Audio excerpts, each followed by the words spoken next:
Hi, I'm Dallas from the Kingsview Model Railway. I'd like to thank everybody who's watched our videos this year on our channel. We've grown from strength to strength. We've put out a video every couple of weeks over the course of the year. So sit back and enjoy some of the best of what we've done in 2023.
A few minutes later. Well, not only did we do steam videos, but we also did some diesel and passenger train diesel videos as well. So enjoy these next videos. These are just a small snippet of some of the videos that we did this year.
In 2023 we tried something a bit different. We actually reviewed a new loco, and we also reviewed some new Zimmo DCC sound decoders. Special thank you to Jared from Buckambool Trains, who supplied the decoders for the test. They were paid for, nothing too special there, but again, enjoy the review of some locomotives and Zimmo sound decoders.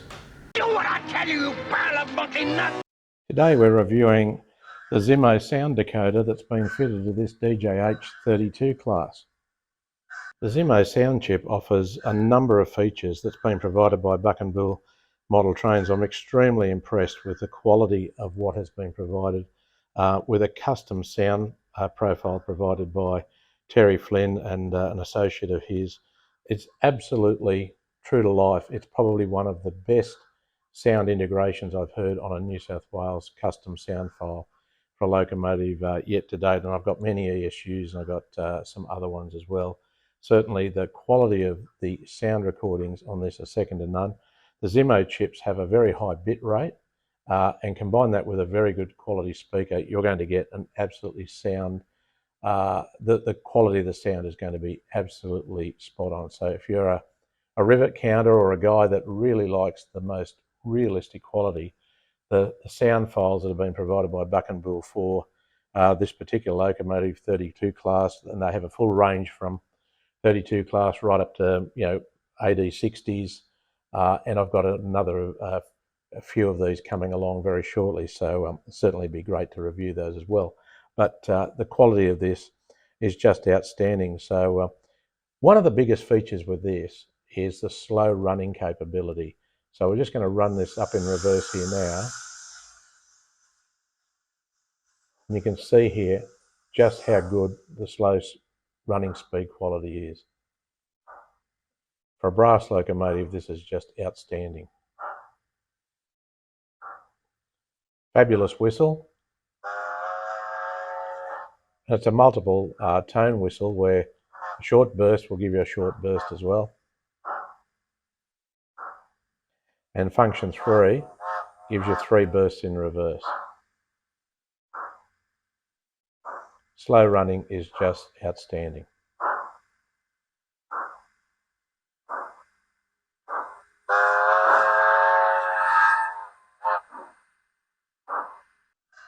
With a number of the outputs that are available on the Zimmo chip, my professional installer, who did an absolutely outstanding job rebuilding this locomotive from a somewhat less than acceptable DCC installation, which was undertaken in Adelaide, has spent countless hours, well over 30 hours, rebuilding this locomotive and refitting the DCC so that it would run absolutely to my expectations. And in the process, we worked together to decide to fit a rear tender light, which is not common in New South Wales, but it is on some of the older locomotives. 32 class in some jurisdictions had them, and we see them mainly now on restored locomotives, as it's probably a feature that's now required for some heritage running. So quick press of function 0 and you'll get the rear light, and the compressor fires up as well.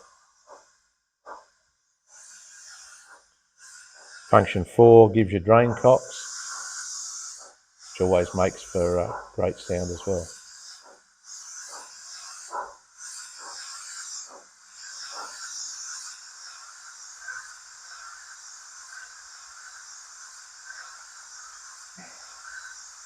Function 6 is a function called Maxi Chuff.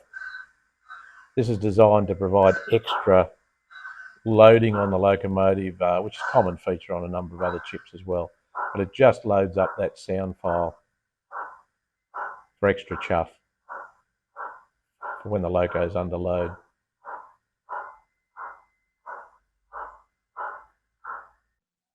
Function 0 is the headlight on this particular loco. Simple press of function 0 turns the headlight on and off, and you can also hear the compressor fire up as well. When we move up into the function 10 to 30 range, we fire up function 12. We also get marker lights, and function 10 gives us wheel slip when you're taking off, which is extremely realistic. A little bit of wheel slip.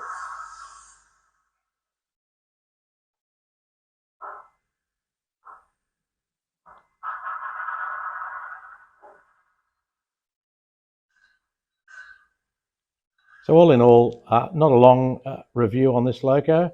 It runs absolutely smoothly. The guys, the installers, have done a great job in getting this loco right.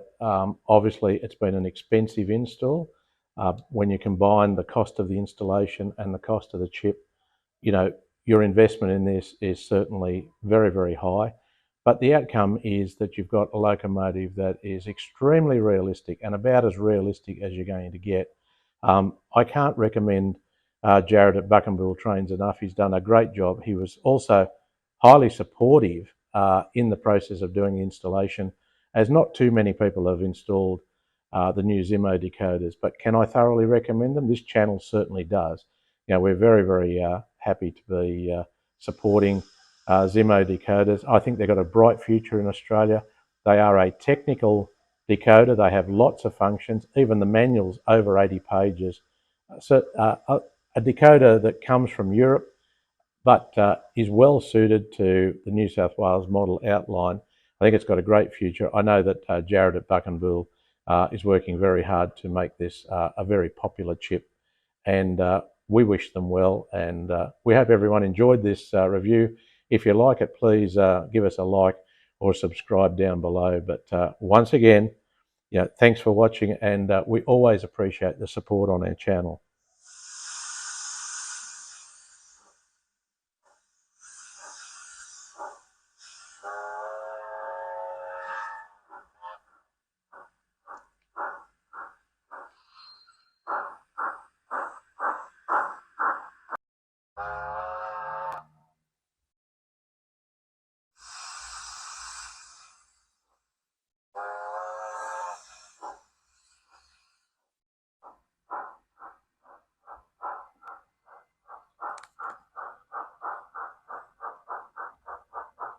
Welcome to the Kingsview Model Railways review of the new Auscision 44 class. Been coming for a couple of years now, ordered back in 2021. These models have finally arrived over the month of February in 2023, and they're a fine model, and it's right up to the standards expected of Auscision. This model came in the normal packaging without the clamshell this time, and it's obvious that Auscision are trying to save some money there with their clamshell. But nevertheless, the model was well packed. Only little thing with this particular loco is that on the front bogie there are some small chains for detail, and one of these chains was disconnected straight out of the box. But a little bit of work with some pliers, and we were able to put it back on. But certainly, yeah, we'll run through now the audio startup, and yeah, it's a fine sounding locomotive.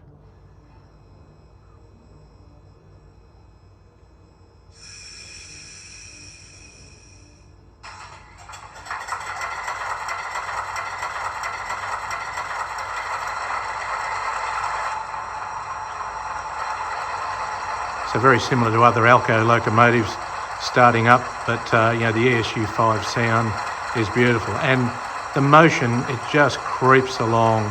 You know, its slow speed running is just fabulous.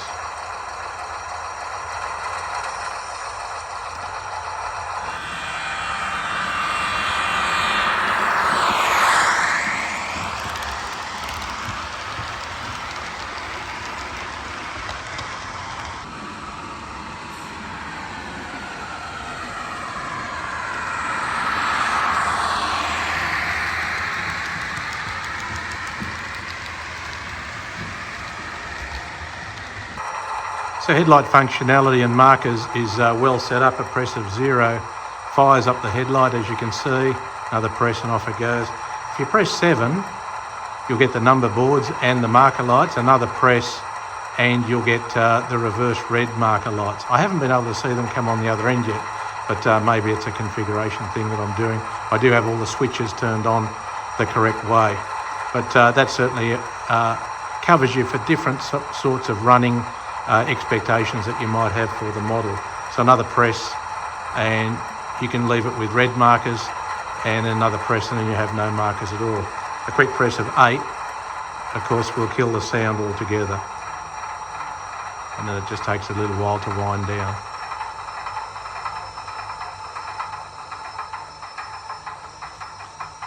The Loco has a good quality horn as well.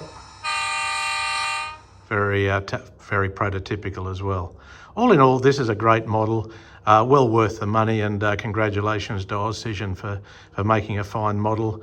Obviously, you've got to get in and get these quick. A number of these models are already sold out. They'll be hard to get in the future unless they do a rerun in the future.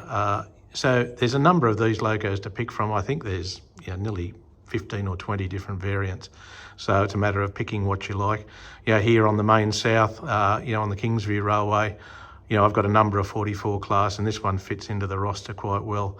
As far as details concerned, this model is very well detailed, and certainly in comparison, say, to the Trainorama model, certainly it's as good, if not better, in terms of detail. Not quite the same as a PSM brass 44 class, but certainly right up there, and certainly side by side. It's very hard to tell the difference. This Loco sits a little bit lower than a Trainorama 44 class, but the detail on this Loco is superb. So I hope you you've enjoyed this review.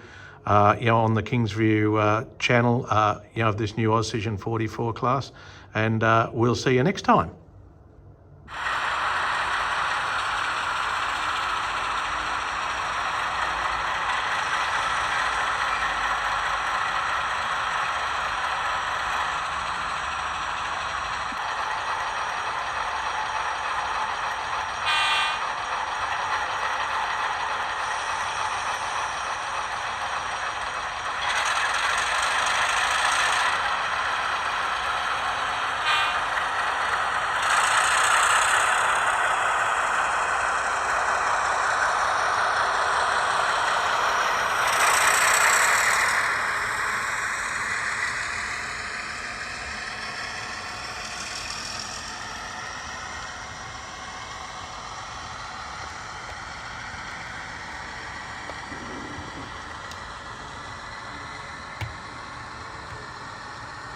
Well, this year we also did some renovations to the layout. We updated Davidstown Yard. We also updated the Kingsview Yard as well.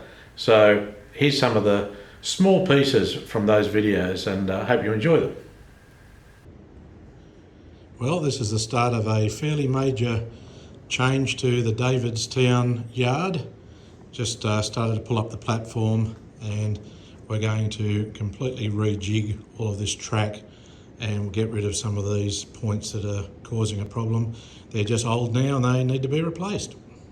Well, a little bit more progress. We've now been able to lift up all the track that's going to be replaced, and revealing the old road bed from the old original layout. We're going to tidy all this up. We'll use what we can, and then we will lay some new road bed and start with a new track. First we'll have to set up all the points and get them right, ready to go.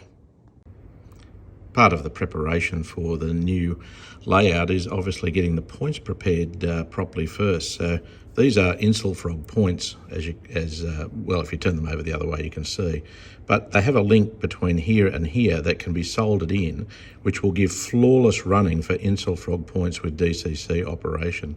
I know a lot of people, there's a big debate about whether you use Insel Frogs or you use live frogs. I found that Insel Frogs are pretty good, providing that these two links are put in, because they actually liven up the controlling rails for the different directions. So, if you're running Insel Frogs, put these two little links in, a little bit of solder. Now, the wire I'm using over here is just some stripped back wire from, just a little piece of light flex. So it makes a really good size wire, and all you do, put these two little links across and you'll have flawless running through your points.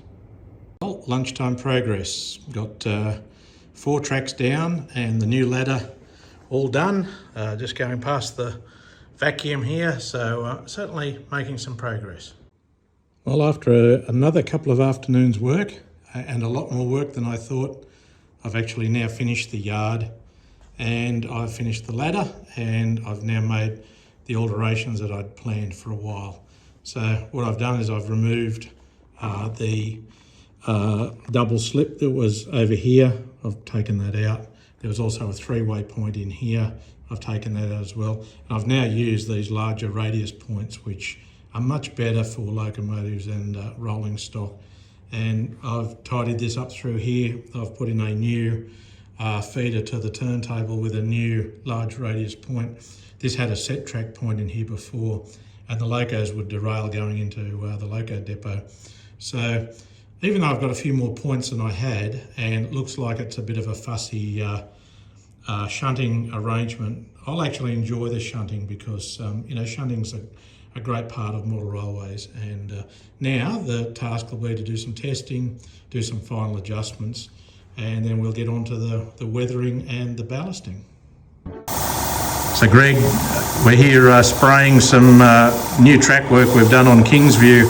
How do you think we should select the colours that we've decided to use today? Well, the best way obviously is to go and have a look at the prototype and just see the colours that are there. Most of the time it's a fairly dirty, nondescript brown with a little bit of a rusty sort of tinge to it. I notice on a lot of lathes people use a track colour and it's just too orange, or it's like it's a dark rusty brown or something like that, and you see it in the photos, it hits you in the face straight away. It just looks so bright.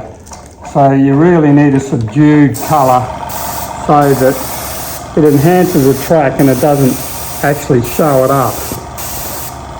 Well, that's my opinion anyway, but it's experimentation too, and photographs are very telling when you've got something on a lathe that's not quite right, and it shows up more in a photograph because when you look at it with your own eye on the real thing on your layout, it doesn't always pick it up as best as it should. Now, we've just finished doing the airbrushing of the rails and the sleepers, and we'll let it dry off a little bit now, and then after we have some lunch, we're going to just put a small amount of dirt and debris, and we'll probably put a few grass tufts in, just to sort of break up, the uniform look we've got here at the moment with just only ballast, because in reality, it was always a mixture of weeds, long grass, little piles of dirt here and there, and you'll see the transformation once we get a little bit of dry grass in there too. That'll really lift it up and it'll look just like a proper yard would look. Okay, we're just applying another coat of a bitumen effect on the road here. Originally it was just a solid colour grey, but this is a type of paint called Tuscan effect that Taubmans, or rather Dulux, used to use, but unfortunately they don't make it anymore. But the beauty of this is it's not a uniform colour. We've done one coat, and when it dries we'll give it a second coat. So we normally do this in a crisscross action. And then down here we're adding just a little bit of dirt and a bit of variation here, and we're putting in a few grass tufts just to replicate some unkept weeds that hasn't been sprayed and so on. And the rulers here, you never ever have an even number. You always have an uneven number, and you randomly place them. You don't have it too symmetrical. Just use a pair of tweezers here. Place them with a drop of neat PVA.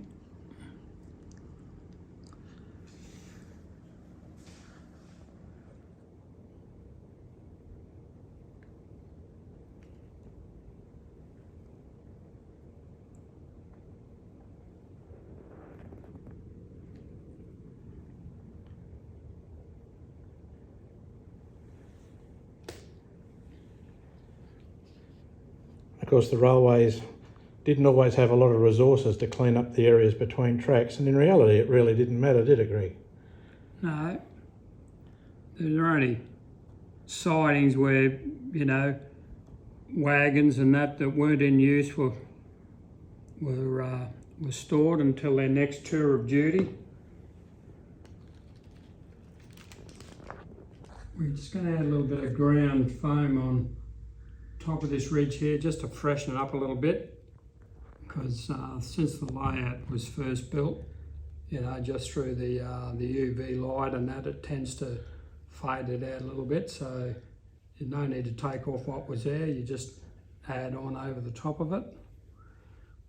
And scenery is always good when you build it up in layers. We'll spread the glue out and then we'll sprinkle a bit on.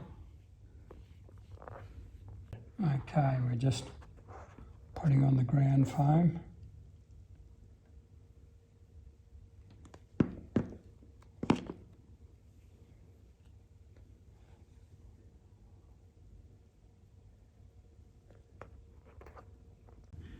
Yeah, and what we might do is we might also try and just get a little bit of static grass on top of here and see how that goes. And around here we put a bit of static grass. This is just the first stage. We need to go back over this when it dries, and I'll probably use some spray adhesive. I'll spray that over the top, and I'll probably put another layer of shorter static grass over the top of that. This on the top here, this is just the foundation layer. We're going to put some very short static grass on here, probably just a 2 or 3 mil, no longer than that, so that that will lay up a lot better on this narrow ridge rather than what a long grass fibre will do. Okay, and what we've done here is this inside line, the curve was way too tight, so Dallas has ripped that up. He's eased it out a little bit. We've got a little bit of transition curve coming in here. There was all ballast there before, but we put some very fine grey dirt in that area there. We'll probably go back at some stage and we'll do a little bit of static grass when all that dries.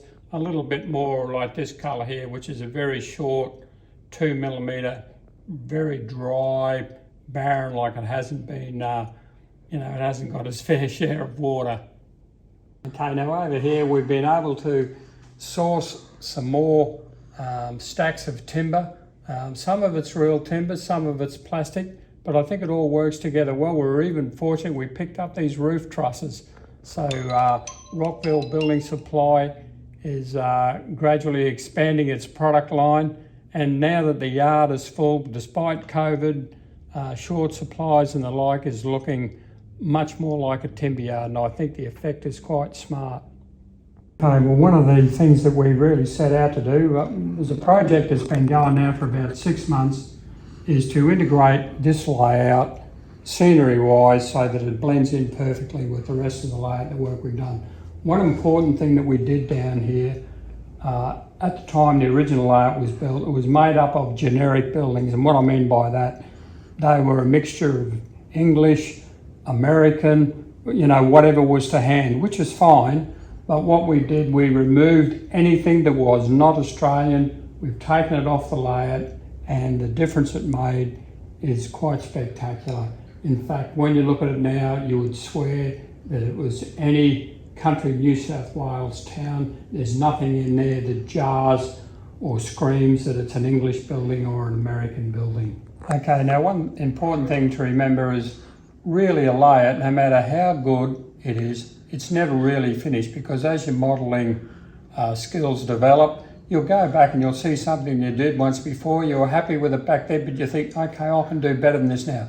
Don't be afraid to go over what you've done, replace a building, do some extra work on the scenery, bring it up to the new standards that you've been able to develop because you've been at modelling for a while. And, you know, nobody is a perfect modeller in every sense of the word. You know, we're always learning, we're always developing our skills. And, you know, the good layouts develop over a period of time. There's not many people that can just set through and nail it on the very first attempt. So don't be put off You know, if you think, oh, well, this is not quite so good, go back, redo it. You know, it's only the cost of a bit of scenery and your time, and at the end of the day, it's not a lot of money.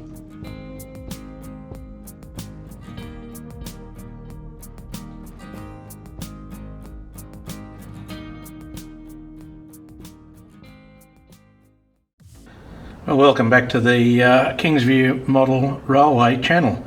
Today we've got on the workshop one of Auscision's 48 class. This loco I've had for a couple of years, and it runs the standard ESU lock pilot chip. But today we're going to show you how we're going to fit a custom 48 class lock sound pilot version 5 chip today. So to start off, as you can see here, Locomotive is in my custom built foam cradle here. Makes it easier to work on the loco. First job we're going to do is take off the couplers. So just using a Phillips head screwdriver, should be able to just loosen these off nice and easy. As you can see, screw comes out. I always use a little container to put the screws in. If you've got a workbench like this, it's really easy to lose what you're doing, and then simply pull the coupling out. You'll see it just comes out quite simply, albeit in a few pieces. Put that in there as well. Do the other side as well. We just undo it like that, unscrew the coupling, and using a magnetic screwdriver often helps. As you can see, you can pull the screw out. Makes it a bit easier to get it out. You'll find with a little bit of jiggling that the cab structure will come off. It just lifts straight up, and you can lift it straight off. You can see here the beautiful cab detail that Auscision have made. You know, they've got the loco stand for both directions, and actually in the cab the driver and the fireman are actually mounted, so you can actually see them. You know, they've done a really good job. If you were really super keen, you could get in here with a very fine set of paintbrushes and paint up all the detail in here, but I'm not that keen to do that. Don't forget that there's also 4 small screws. There's 2 at each end. To lift the body off, you need to undo these screws as well. Again, use your magnetic screwdriver to undo these. You'll find it makes it a little bit easier. So we just undo these. They should just lift straight out. As usual, they make a liar of me, so we'll grab something else to make it a bit easier. We'll grab these little pair of tweezers here. They can grab the screw just to get it straight out. Making sure you've undone it properly, of course. So just give that a little wind, pick up the screw, and there we go. It's already gone underneath the chassis, so anyway, we've got it out okay. I'll grab this one out at this end.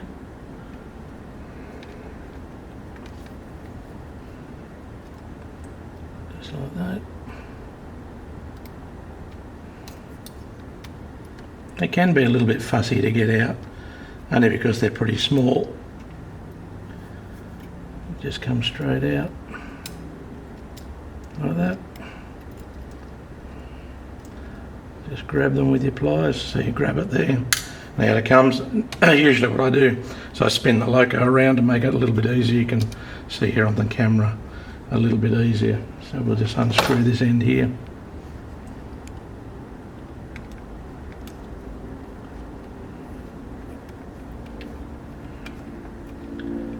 We'll just lift that one out.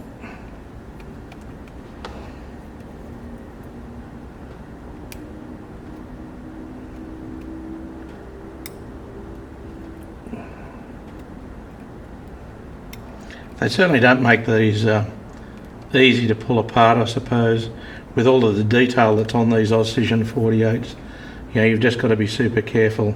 I've already broken a little bit of detail off this one, but when I put it back together, hopefully I'll find where it came from and apply a small bit of glue and put it back on. It's making a bit of a mockery of my method of getting it out here. It's just becoming very difficult, but you know, just persevere, give it a little wind, a little bit more, and it should come straight out. Even though it's magnetic, for some reason it doesn't want to come out. There we go, got the little bugger there. This one on this other side, we'll just get that one out too. Just lift him straight out. With a bit of luck he'll come straight out. There we go, straight on the end of the screwdriver. Out he comes. So as I said before, you just release the small tabs on the side and then you can lever the loco out. Now obviously you're going to find because of the lights at each end, you've got these cables which run to each end of the loco. So what I'm going to do is I'm just going to turn the foam up so that you can see here what we've got. I'll just turn that around to make it a little bit more visible to see what we've got.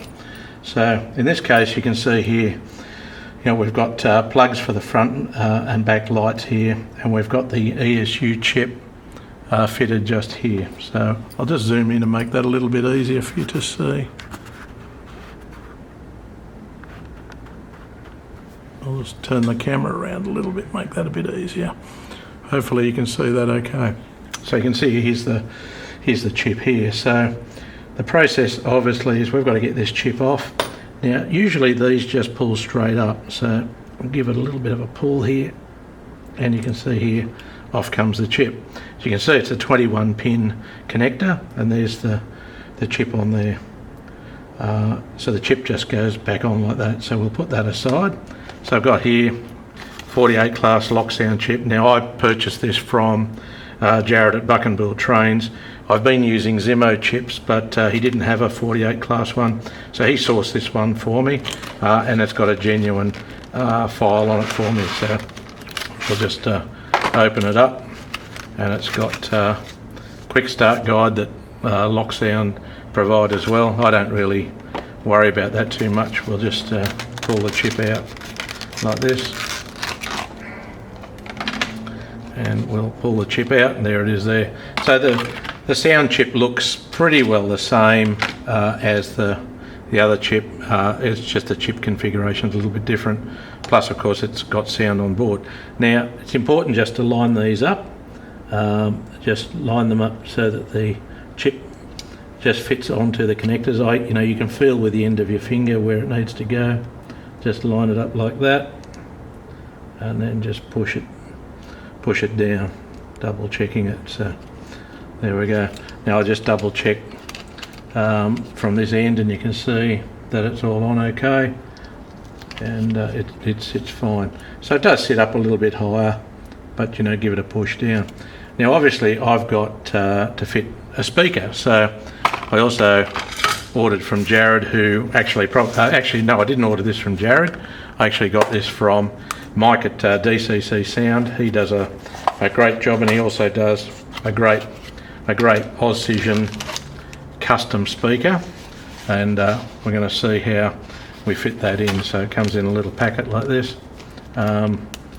It's got choking hazard, contains magnets. Why anyone would swallow a speaker, I don't know, unless they're making a wallet wizard ad. So that's the only thing I could think of why you would swallow one of these. Now this speaker comes with its own custom enclosure, so what we're going to have to do is actually take off the standard Auscision one, and that's got these two little tiny micro screws. So we'll just undo those.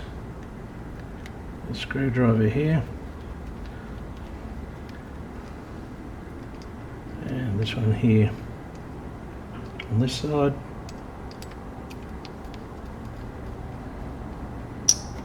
Then that'll pop out like that.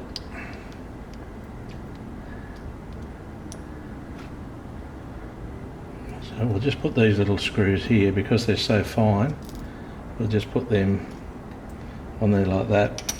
We'll find that that will fit just in there very nicely. So what we'll do is we'll screw that in there now. We'll just get these little screws ready to go.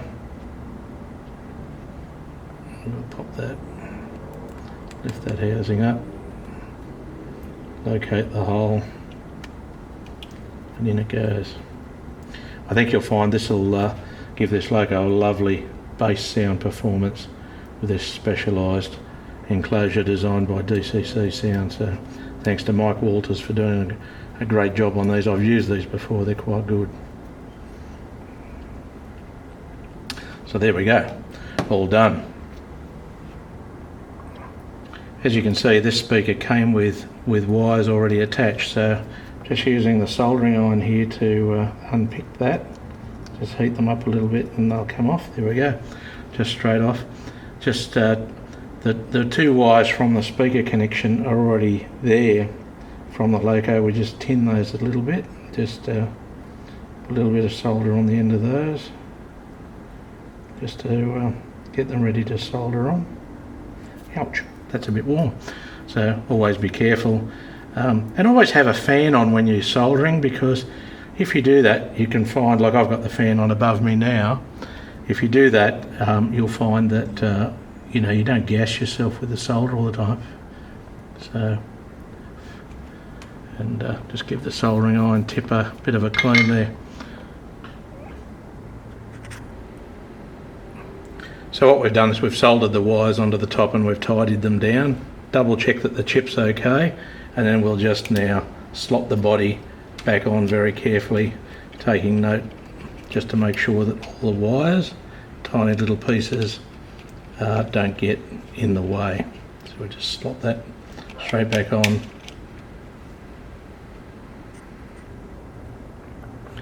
So what we're doing, we're just screwing these 4 little screws in the corner, just put them on the end of your screwdriver like so. Find the little hole, screw it straight in like that. In it goes, making sure you don't get it mucked up, get the thread mucked up. In it goes. Keeping them in this little container means that you can actually find them again.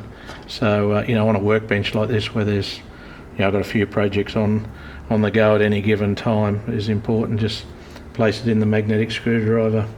Also good to have some good overhead light. I've got some little fluoros above me here, which are sort of built into the workbench, so they make life a lot easier. So we'll just pick the next one out. There it is there. Put it on like so. And screw it straight down.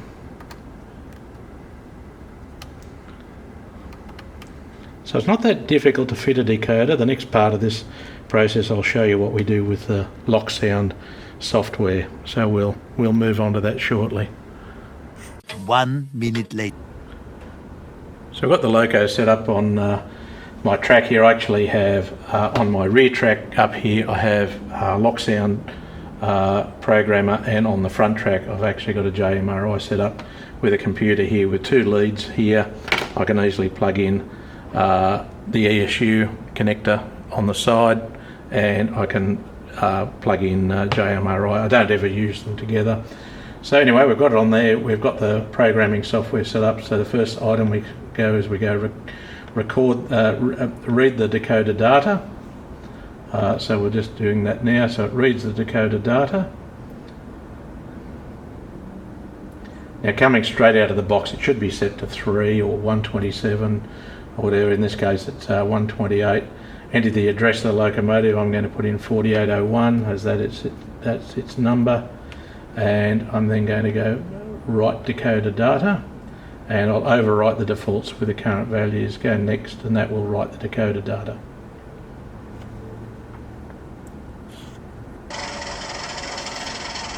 So as you can see, it sounds pretty good, and we can move forward, backwards.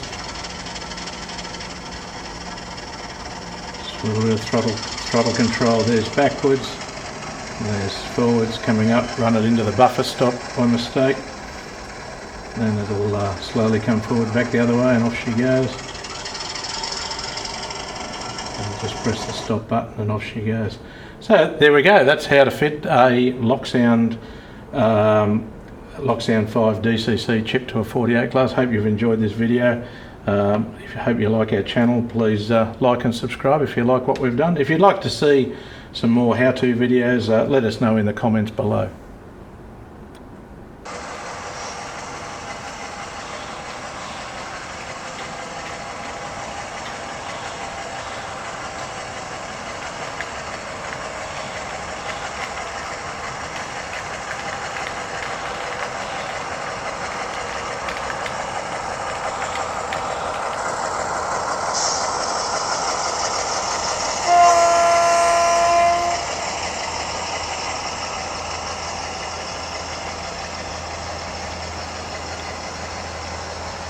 Hi, I'm Dallas from the Kingsview Model Railway, and in this episode we're going to work out which one of these is the best to clean your track.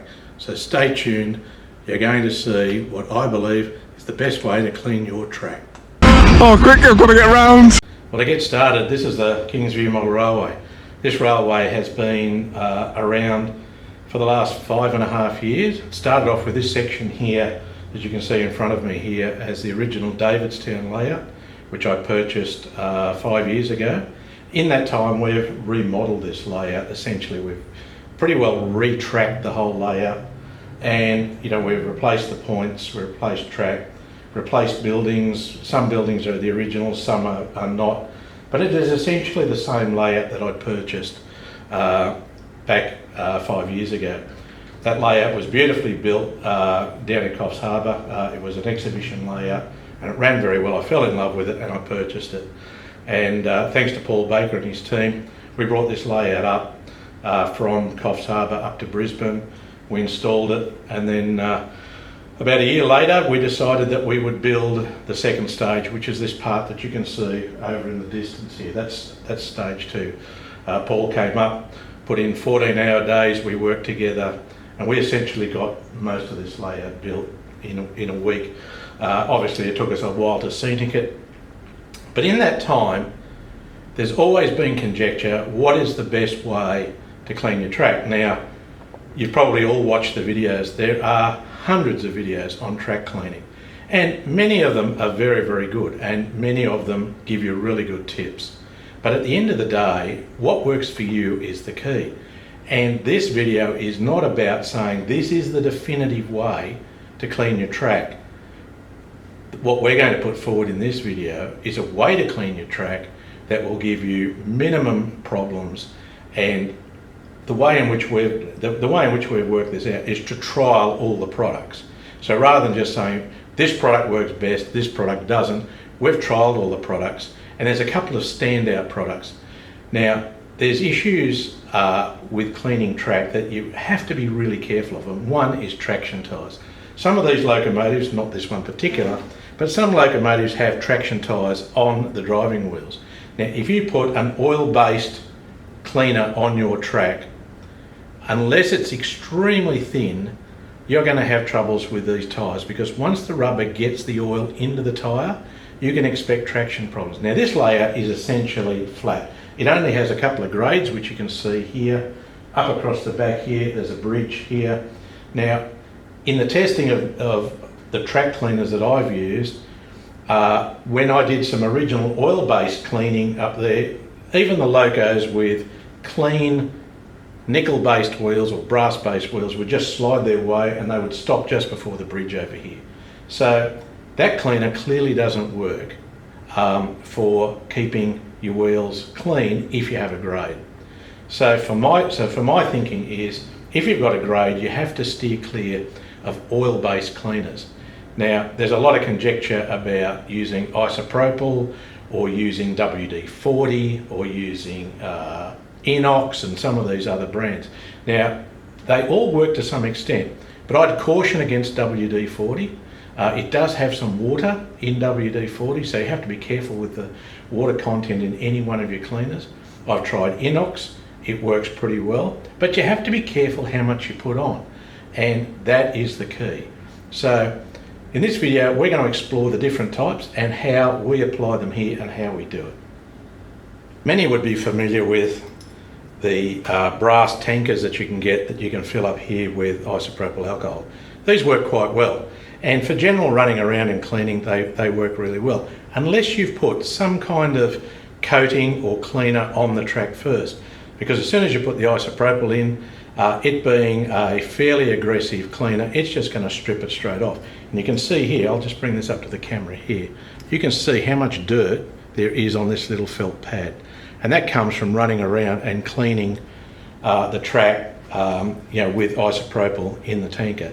Now, I use this sparingly, but I do run it around, and I use it once a year. I just tow it around behind a large diesel locomotive, tow it around all of the tracks, and that's generally what you get. It's not too bad. I like to keep my tracks fairly clean.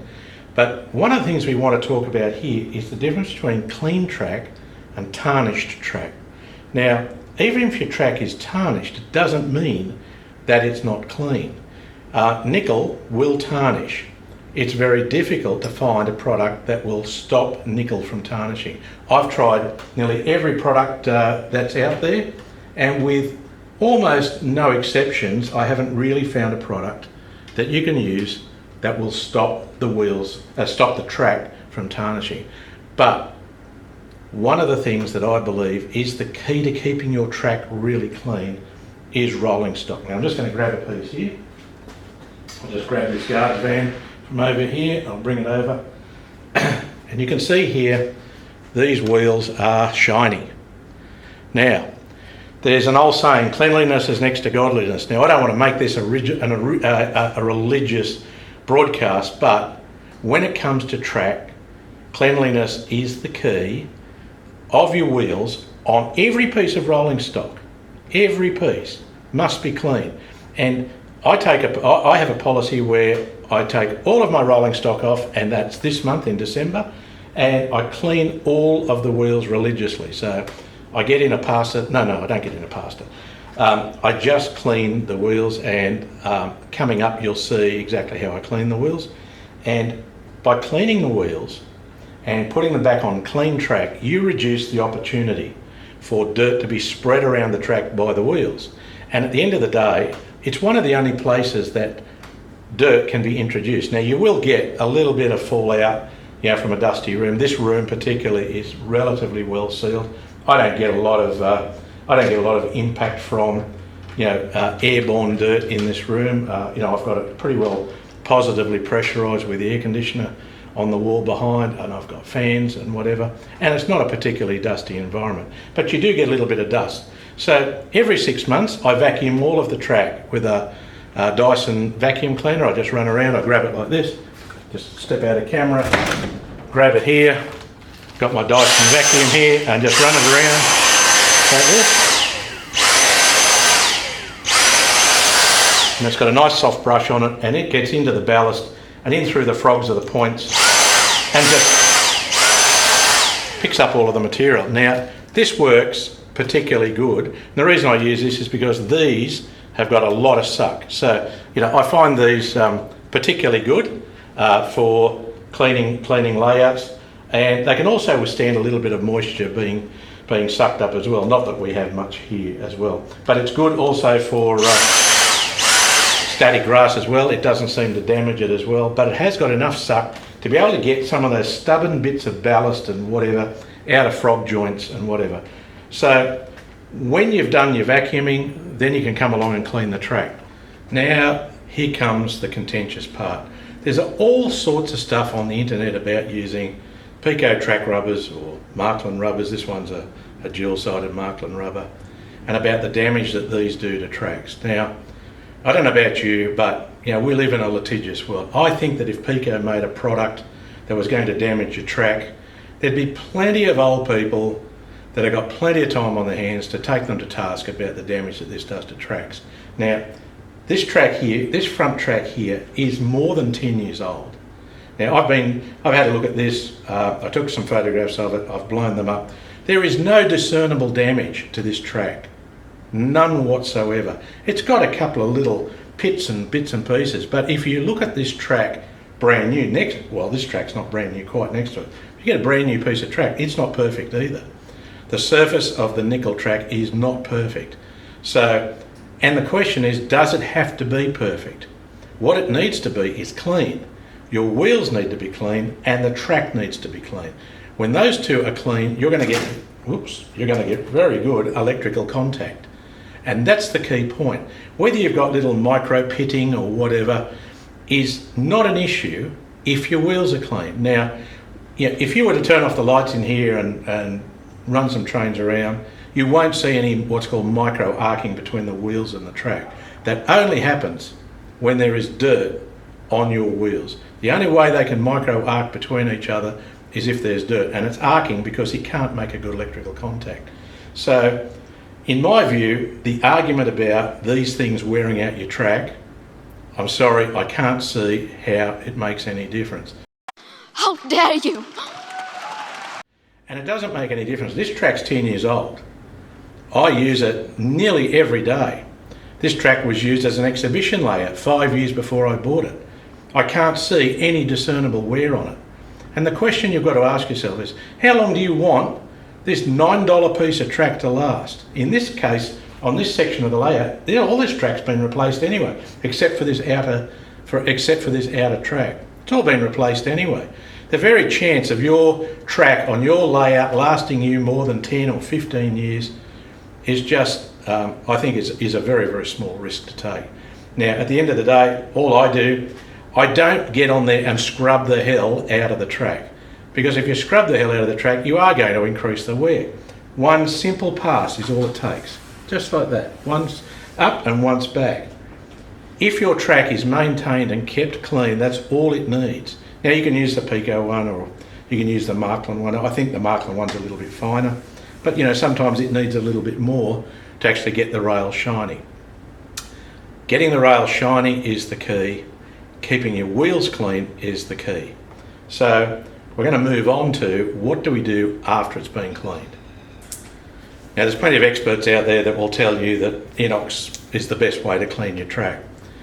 Well, my argument with inox is that, as it says on here, it's a lubricant. Now, I don't necessarily believe that these rails need lubricating. I mean, they are not what you'd call interference parts. Parts that need lubricating are parts that have friction between them, and I don't necessarily believe that you need to lubricate the track. Do you need to give it a coating with something? Well, that's even in debate as well. There's plenty of people that don't put anything on their track. But I've used this product, I like it, I think it works well, but do I think it's necessary, and is it the only way to keep your track looking good? The answer for me is no, it doesn't. Because I've used this on the layout. Does it keep the track shiny? No, it doesn't. And in some places, like on the rise up the top here, if I use this, even the most sparingly small amount, and run a couple of cars around, I'll get track slippage because, again, it's a lubricant. Let's talk WD-40. This thing fixes everything, but it only fixes things that are broken. Now, some people swear by WD-40, spray it onto a rag, run it around the track. Again, the core component of this, from memory, I think is fish oil. So spraying this underneath your four-wheel drive to keep it looking shiny, sure. Would I use it on the track? No, I wouldn't use it. But some people do. But on the Kingsview layout, no, not for me. Now there is a WD product that I actually do like, and that is the green one's called WD-40 Specialist Contact Cleaner, and it's fast drying.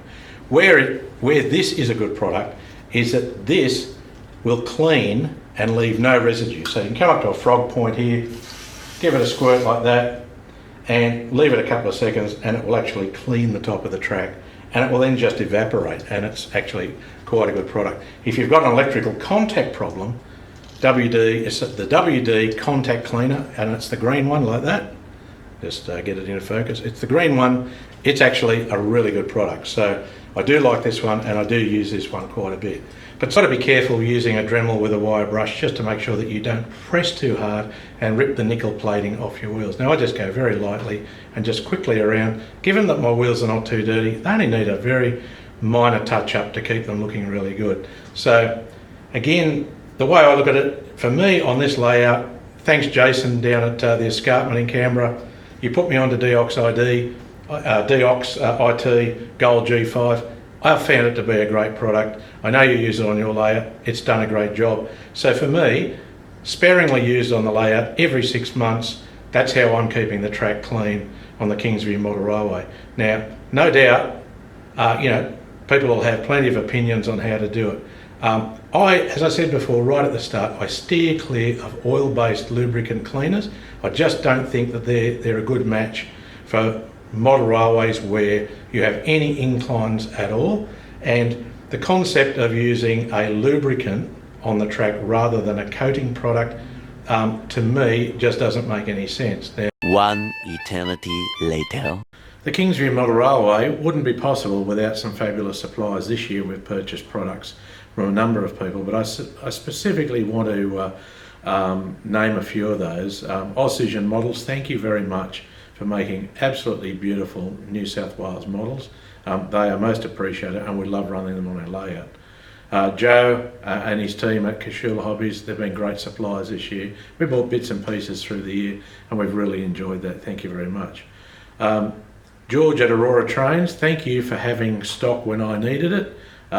Plenty of times I just got in the car and drove up and bought 20 or 30 points or whatever I needed. You always had stock, so thank you very much.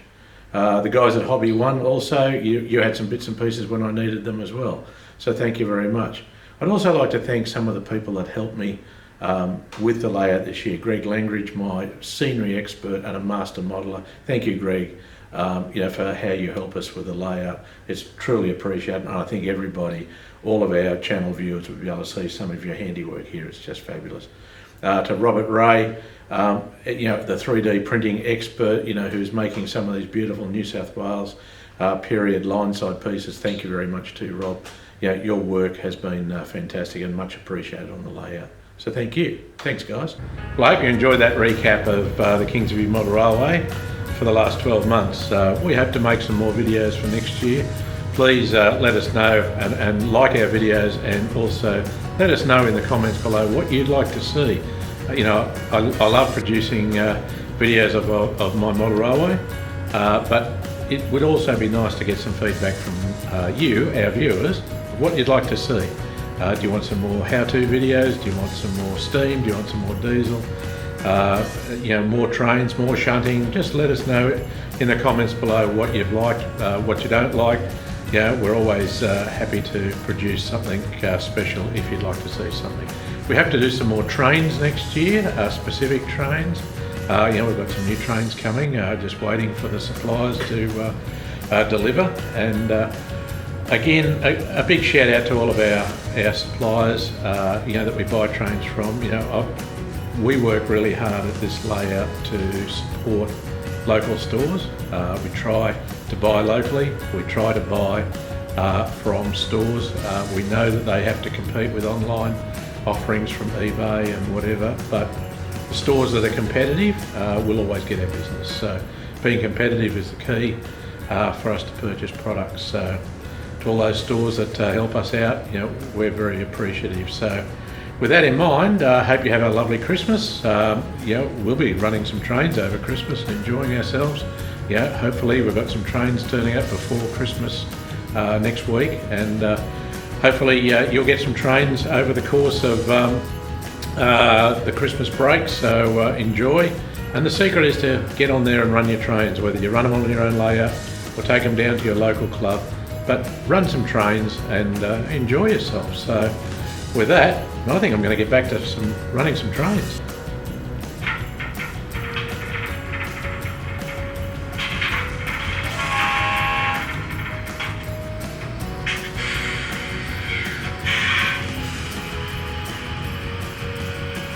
They do eventually run.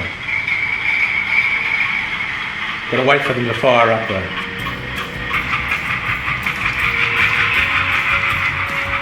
Have a great Christmas everybody, and we'll see you in 2024.